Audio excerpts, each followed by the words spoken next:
منا، مزدلفہ اور عرفات میں حاجی اپنی نماز پوری ادا کریں گے یا قصر ادا کریں گے؟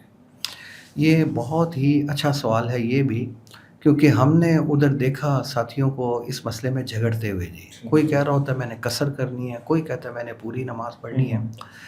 اس حوالے سے میں عرض کر دوں کہ اس وقت منا، مزدلفہ ہماری جامعہ شفیہ کی تحقیق، اس کے علاوہ دارالعلوم کراچی شیخ الاسلام مفتی تقی صاحب کا جو مدرسہ ہے ان حضرات کی رائے، اور بھی بعض بڑے بڑے مدارس ہیں، ان کا موقف یہ ہے کہ اب مکہ کی آبادی پھیل گئی ہے اور یہ تقریباً منا تک پہنچ گئی ہے۔ اس لحاظ سے یہ منا، مزدلفہ سمجھیں یہ اس کا حصہ بن گیا، مکہ کا حصہ بن گیا۔ جیسے اب لاہور کو دیکھیں نا، پہلے یہ اتنا پھیلا ہوا نہیں تھا جی، اب وہ آبادی پھیلتی جا رہی ہے تو لاہور میں بھی وسعت آتی جا رہی ہے۔ کتنا پھیلی جا رہا ہے آبادی کی وجہ سے، وہاں بھی آبادی آئی ہے جی، اس کی وجہ سے وسعت آئی ہے۔ تو اب منا اور مزدلفہ وہ گویا مکے کا حصہ بن گیا جی، ٹھیک۔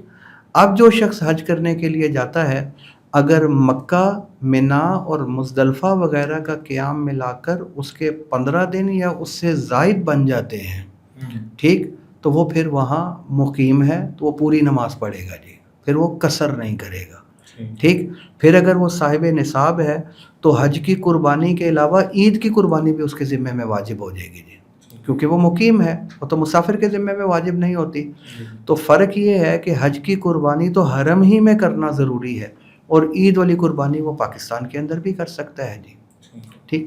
البتہ اگر منا، مزدلفہ اور مکے کا قیام ملا کر 15 دن سے کم بن رہا ہے تو پھر وہ مسافر ہے جی، پھر وہ وہاں قصر کرے گا اگر وہ اپنی نماز پڑھے گا، ٹھیک۔ کسی مقیم کے پیچھے پڑھے گا تو پھر تو ظاہر ہے وہ پوری پڑھے گا، لیکن اگر اپنی پڑھتا ہے یا کسی مسافر کے پیچھے پڑھتا ہے تو یہ شخص قصر کرے گا، اور عید والی قربانی بھی اس کے ذمے میں واجب نہیں ہوگی۔ بعض علماء کی رائے یہ ہے کہ منا، مزدلفہ جیسے پہلے حضور صلی اللہ علیہ وسلم کے دور میں یہ مکے کا حصہ نہیں تھا، آج بھی نہیں ہے جی، تو ان کا موقف یہی ہے کہ اس کو مکے سے باہر رکھو جی، ٹھیک۔ تو اس کو تو وہ وہاں جا کر پھر وہ قصر کرتے ہیں، ٹھیک۔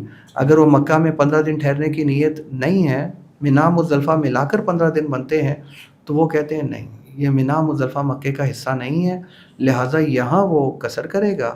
تو یہ بعض علماء کی رائے ہے، ٹھیک ہے۔ جو نہیں مانتا وہ بھی علماء کی رائے ہے، وہ ٹھیک ہے قصر کرتا رہے، ٹھیک۔ لیکن ہمارے نزدیک جو صحیح بات ہے وہ پہلے والی بات ہے، تو جس نے 2 پڑھنی ہے وہ 2 پڑھ لے، جس نے 4 پڑھنی ہے 4 پڑھ لے، ٹھیک۔ دونوں طرف علماء موجود ہیں، لیکن جھگڑا کرنا وہ بھی حج کے دنوں میں، وہ بھی احرام باندھ کر، اللہ نے واضح طور پر قرآن مجید میں فرما دیا